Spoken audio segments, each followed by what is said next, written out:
The cruiser Voraktel drifted through the debris field of the shattered colony like a lion strolling through bones. Its hull shimmered with imperial sigils, burnished in gold and indigo, untouched by the fire it had unleashed.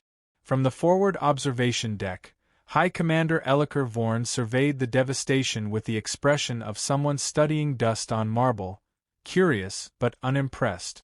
3 colonies in 4 cycles, muttered Subcommander Uras, leaning lazily against the rail, hands clasped behind his back. If this is humanity's resistance, I may start missing the Kryloth insurgents. At least they screamed when they died. Elliker didn't look at him. His pale violet eyes remained locked on the cracked hull of the orbital station tumbling below. Humans screamed too. Just not loud enough to matter. The tactical holomap refreshed, casting a soft green glow over their faces. Red markers, Zarthan ships, encircled blue remnants of human satellites and defense buoys. No threats. No reinforcements. Just silence. Uras scoffed. No wonder the Prime said Earth was a myth. These fringe systems couldn't defend against gravity, let alone us. Ilera Outpost was never meant to resist, Elliker said flatly. It was designed to be watched dying slowly. They're not defending, only delaying. Uras turned toward him, eyebrow raised. You think they're hiding something? I think, Elliker said, his voice like tempered steel, that these raids are too easy. A transmission alert blinked on the comms panel. No encryption. Open channel. Human origin. Elliker stepped forward. Play it. The screen buzzed, static shifting into a grainy visual of an aging Earth officer in a dim command room. The man's face was lined with age, calm as the sea before a storm. To those who have arrived uninvited, you stand at the border of Earth's last silence. We welcome your curiosity, but not your fire. Uras snorted. Poetry. But Elliker frowned. The officer continued. This colony, this system was never meant to hold you off. You were meant to break it, and in doing so, awaken what sleeps beneath. The feed cut. Just static. Elliker stared at the screen for a moment longer than necessary. Run diagnostics. Scan for hidden craft. Trace that broadcast. Uras obeyed, the humor gone from his voice. Signal originated from, wait, this can't be right. Earth. Sol system. Silence fell. Even the humming of the deck lights seemed to dim. Elliker turned slowly. Prepare the fleet for transition. Commander, Earth's location was never confirmed. It's a myth from early human transmissions. There's no record. It just spoke to us. Uras hesitated, then nodded. Opening the worm corridor now.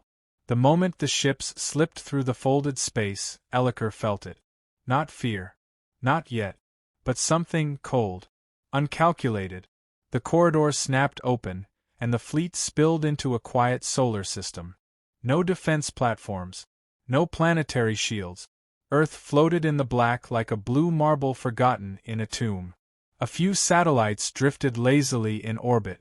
No energy signatures of note. Just old stations, rusted solar wings extended like broken wings. Where is their fleet? Uras whispered. They have none, a helmsman answered. We're alone. Elliker didn't move. His instincts twisted like a blade in a sheath. Send one ship. Fire on the lunar station. Gauge response. A Zarthan destroyer peeled off and locked target on the moon's defunct base. The beam fired, a clean line of white fire that sliced through ancient metal. The station crumbled. Nothing returned. Uras tilted his head. Told you. Empty shell. Then the worm corridor behind them snapped shut. All at once, alarms flooded the command deck. Communications blacked out. Sensor arrays lit up with false readings. Weapon systems deactivated mid-cycle. Gravity fields flickered. The Voraktel lurched. What the hell is this? Barked Uras, hands flying across the control surface. Elliker's voice cut through the chaos, steady. Find the signal origin. This isn't a malfunction. It's a hand closing around us. On the screen, Earth remained still. No ship.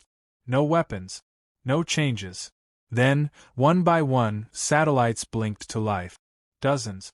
Hundreds. Light patterns cascaded across their surfaces like waking eyes.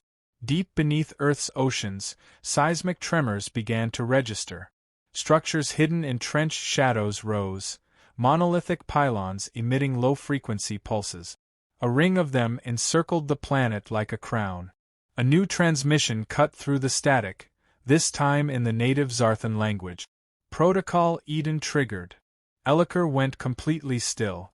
How do they speak our tongue? The stars themselves seemed to flicker. A ship, if it could be called that, materialized just outside Mars' orbit.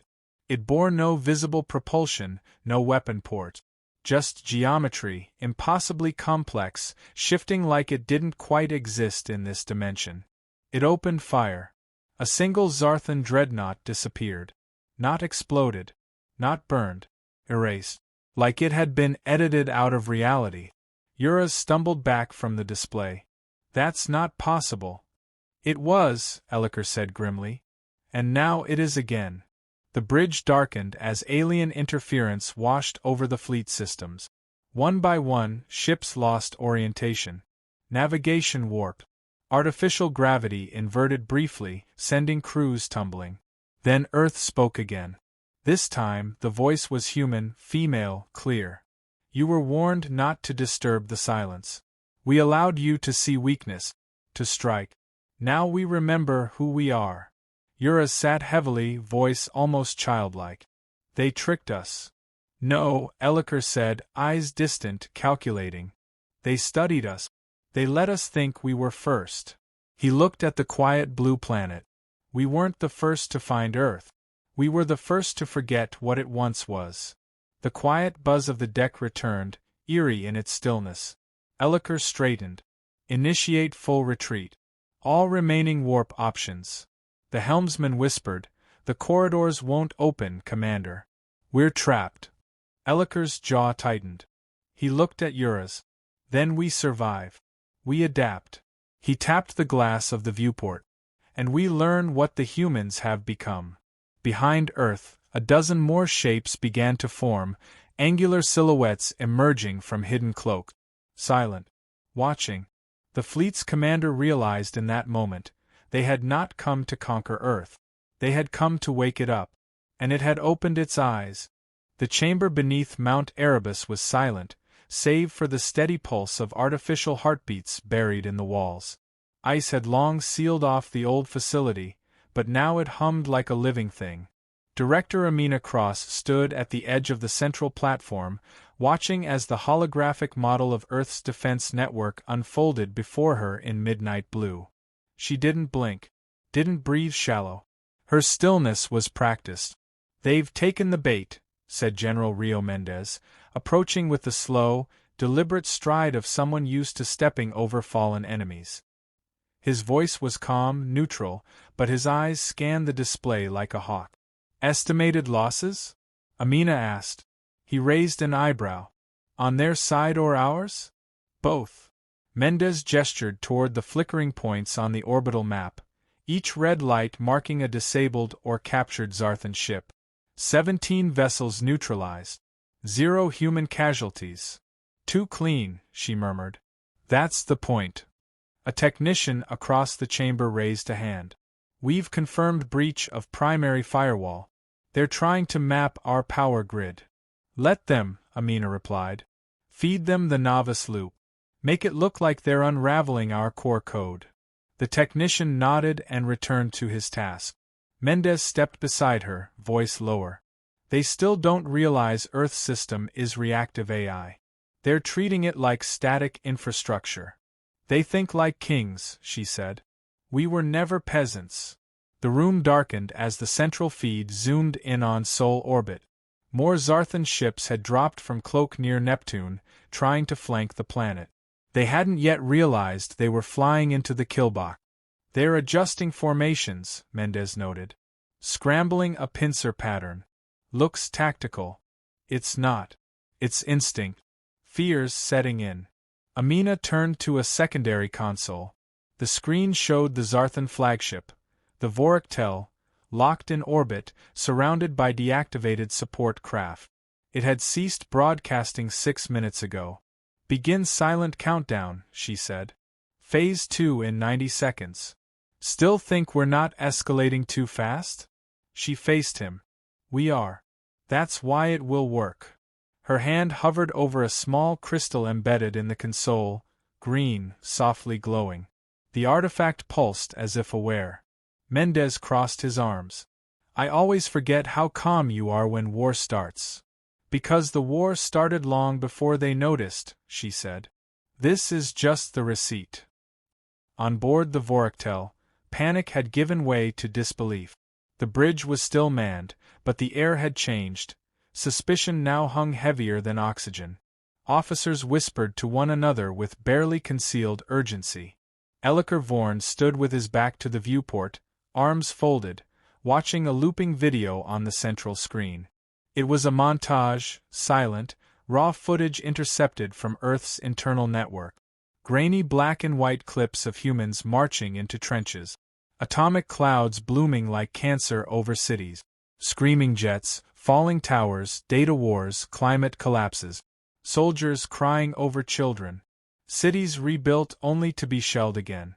Centuries of blood, progress, fire, and forgiveness, all framed in clinical silence. No narration. Just names. Coordinates. Years. He watched it again. And again. Yuraz stepped forward, stiff. "Commander, the fleets are asking for orders. We're scattered. Most of our command nodes are compromised. They think Earth's systems are sentient." "They are," Elliker said quietly. Yuraz hesitated. "This footage, why show us this?" "To explain who we're fighting," Elliker answered, still watching. "They're not peaceful. They're practiced. All that history wasn't buried. It was seeded." The bridge trembled lightly, as if the planet itself had exhaled. "They have a war memory," Elliker said, voice distant. "It's not myth. It's architecture." Yuraz looked away. "Orders. Tell every fleet to halt. No further aggression. I want observation only." Yuraz opened his mouth to object, then closed it. He nodded and moved away. Alone again, Elliker let the footage roll once more. A little girl, holding her mother's hand, both silhouetted against burning buildings. The child looks up. The screen freezes. It stares back. In Earth's southern hemisphere, deep beneath the Pacific, the Luna Citadel opened. The sea boiled quietly as its stealth plating dissolved, revealing a shape unlike any known vessel. Black metal layered like scales. 6 fins stretching outward, pulsing softly with gravitic displacement field. It did not rise. It unfolded. Inside, command crews worked without word. Augmented humans, plugged directly into neural relay networks, monitored every corner of the battlefield. "Voraktel has paused movement," one of the neural officers said aloud. "Their AI is confused, cross-looping visual data. Hesitation detected in command algorithms." "Project it," Mendez ordered. The viewport lit up with an augmented view of the Zarthan fleet. They were hesitating, formerly trained alien warriors, now paralyzed by the very thing they thought humans lacked: discipline. "Send the message," Amina said. "What content?" Mendez asked. "No threats," she replied. "No ultimatums." Her voice hardened. "Send a thank you." The operator blinked. "Ma'am. They woke us up. It's polite to be grateful." The message was encoded in subspace light pulses, visible only to a fleet with specific quantum receivers. Elliker received it within seconds. A single phrase. "We see you." He stared at it for a long time. Then, "Begin evacuation protocols for outermost fleets. We need to consolidate." Yuraz glanced over. "You're ordering retreat?" "Repositioning," Elliker said flatly. "They'll know." "I hope they do." Across the system, Zarthan fleets began drifting, uncertain. Some units turned inward. Others froze. Commands overlapped. Systems failed to synchronize. Their once unified net fractured under the strain of human interference. Earth watched. They didn't fire again. Amina and Mendez stood over the table in silence. The battle had not continued. And yet, every second passed in absolute tension. They'll regroup, Mendez said. They'll argue, she replied. And if they choose war? She looked up. Her expression was unreadable.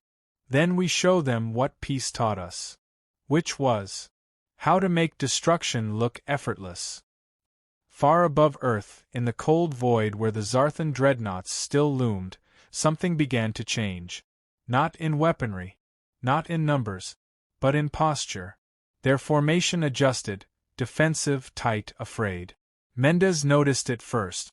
They've stopped thinking like predators. They're starting to listen, Amina said. The technician confirmed. The Voraktel just sent a query.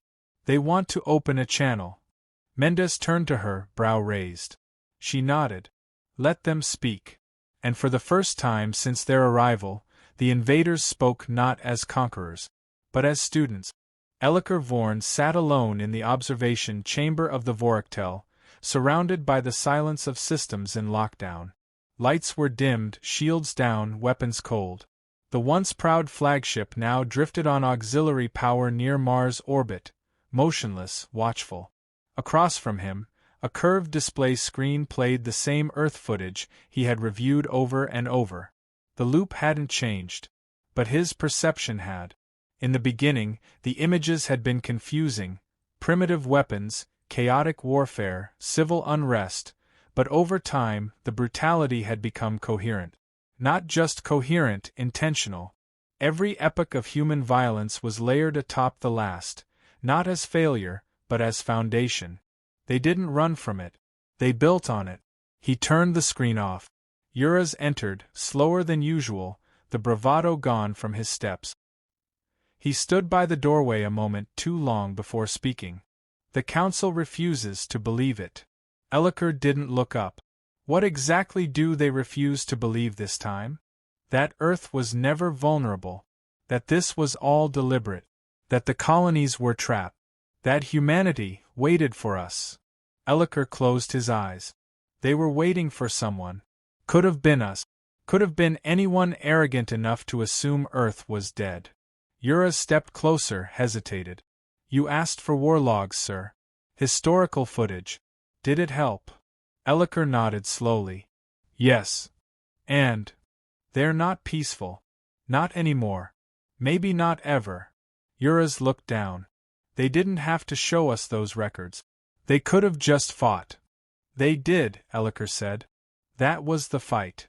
Uraz sat across from him, voice quieter now. So what do? We warn them. Again. They won't listen. Then they'll fall. Elliker stood. His reflection in the glass was pale and drawn, eyes sunken with lack of sleep and surplus of understanding. He tapped the comms console, calling a private link to the Zarthan High Council. After a long moment, the holographic projection shimmered into life, a ring of shadowed figures forming around him, translucent and cold. High Chancellor Vexen spoke first, his tone dripping with arrogance. Commander Elliker, we expected your report cycles ago. Why the delay? Elliker didn't blink. Because you sent us into a storm pretending it was a breeze. Vexen leaned forward. Explain. Earth is not what we thought. The humans weren't unprepared. They were watching. They built their silence as a wall. A trap. Every colony we destroyed? Bait. Another figure, Admiral Wreath, interjected, skeptical. Impossible. They lacked interstellar range. No records of centralized power. Because they hid it, Elliker snapped. They constructed a shadow network. Autonomous weapons, artificial warfare intelligences, gravitational manipulation systems that exceed anything in our archive. Vexen scoffed. You expect us to believe primitives developed high-dimensional warfare while pretending to beg for peace? I don't expect belief, Elliker said. I expect consequences. Laughter rippled through the council. You're scared, Vexen said.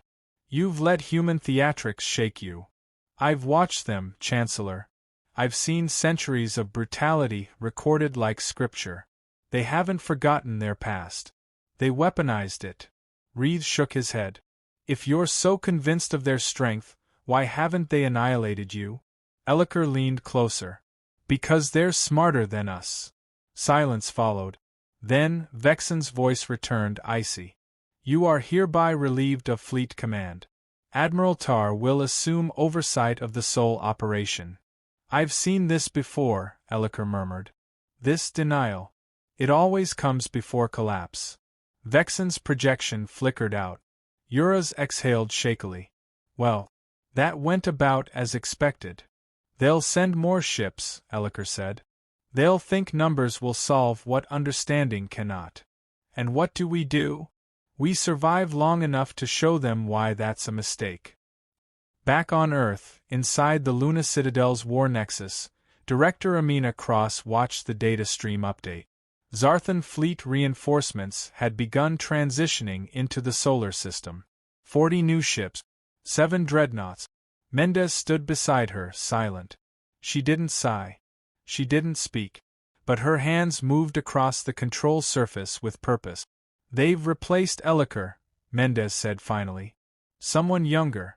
Hungrier. She nodded. Tar. Weapons hot. Not yet. They're going to force our hand. They always were. The orbital tracking map illuminated a new arc, a corridor formation heading directly toward Earth. It wasn't cautionary. It was symbolic. Overreach, Amina muttered. They still think we're posturing. Should we disprove them? Not yet. I want them to cross the line with confidence. He raised an eyebrow. You're baiting them. They need to believe they're winning, right until they realize they never were. Mendez turned toward her. This could be the start of the war. Amina stared at the hologram of Earth above the command dais. No, she said. This is the end of their war. We're just catching up. In deep orbit, hidden within the folds of an artificial pocket of spacetime near Jupiter's shadow, an autonomous Terran fleet came online. There were no pilots, no flags, no commands from Earth. Only algorithms trained on thousands of years of conflict, of victory and failure. Ships moved like a murmuration, responding to threat anticipation models before enemy weapons ever fired. They were silent, invisible to known scans, patient. The lead unit Karma.09 flashed a low-frequency pulse. The message was simple: engage. And then the fleet vanished into warp.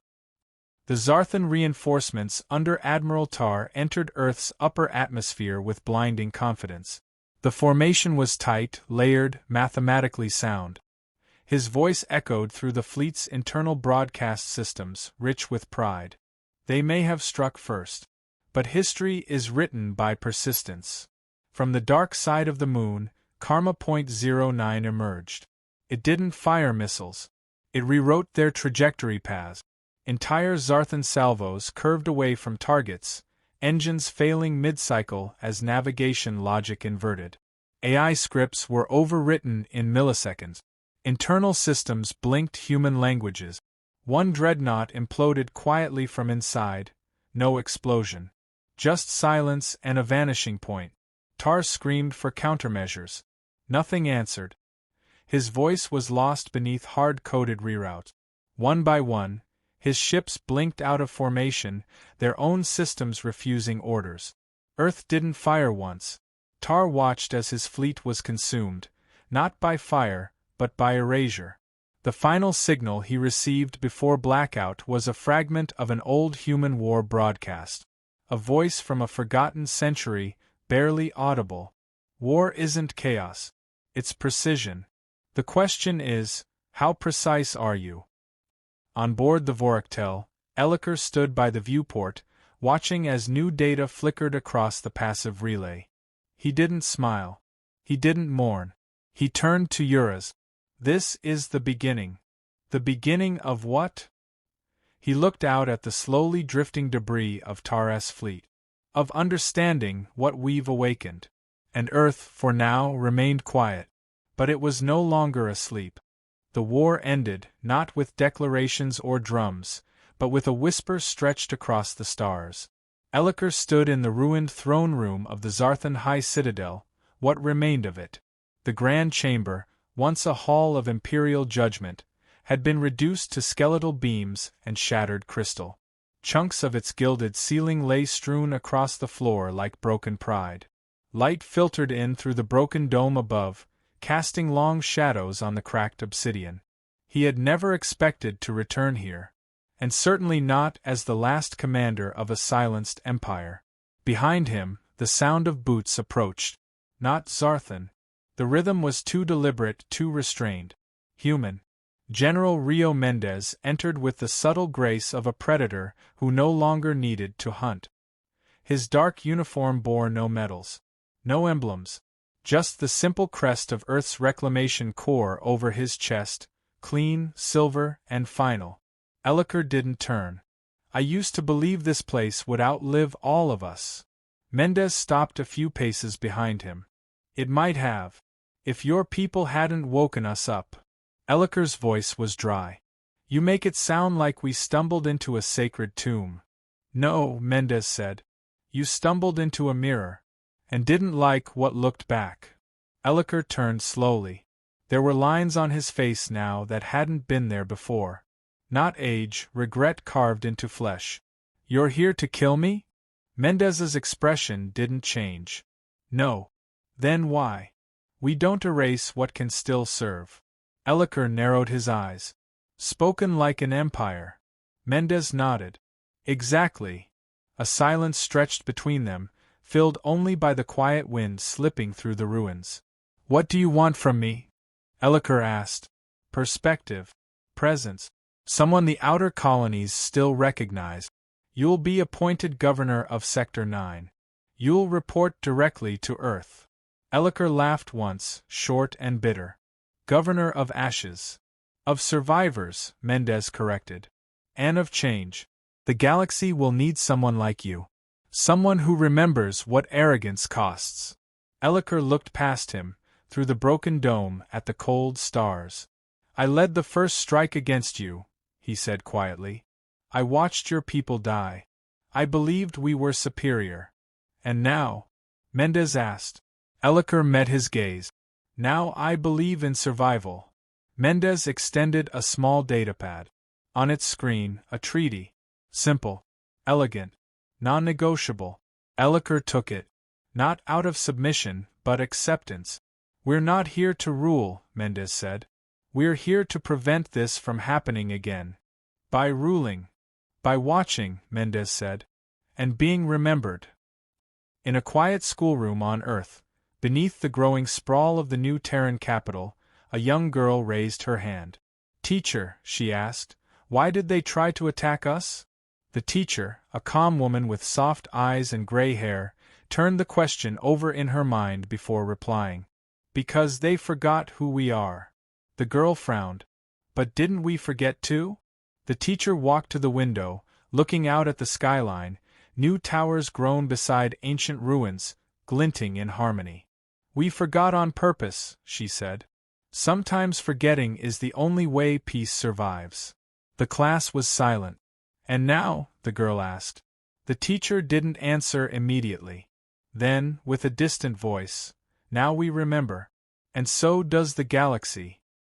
In deep orbit, above a once Zarthan world now flying Terran banners, a solitary human ship hung in stillness. A diplomatic vessel. Sleek. Unarmed.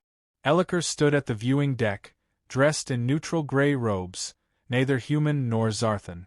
A symbol of a bridge, not a border. Behind him, messages streamed in across a dozen languages. New races. Old enemies. Former allies. Some curious. Some fearful. All watching. He read them in silence.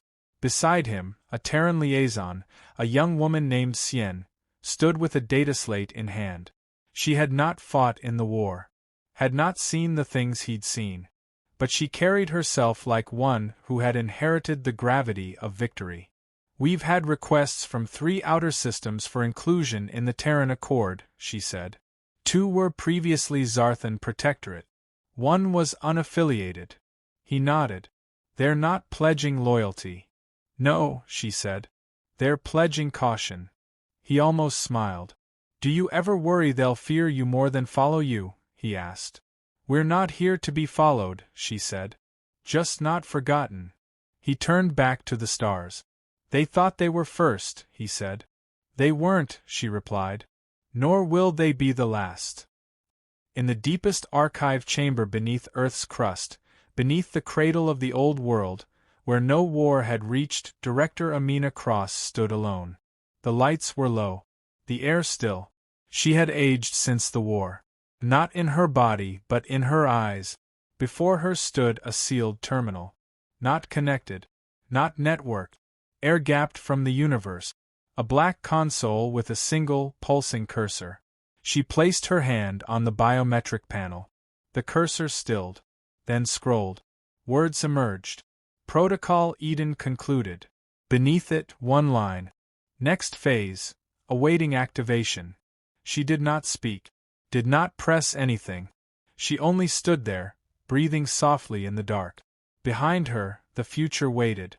And above, in the silence of space, humanity watched, not as conquerors, but as a civilization wide awake.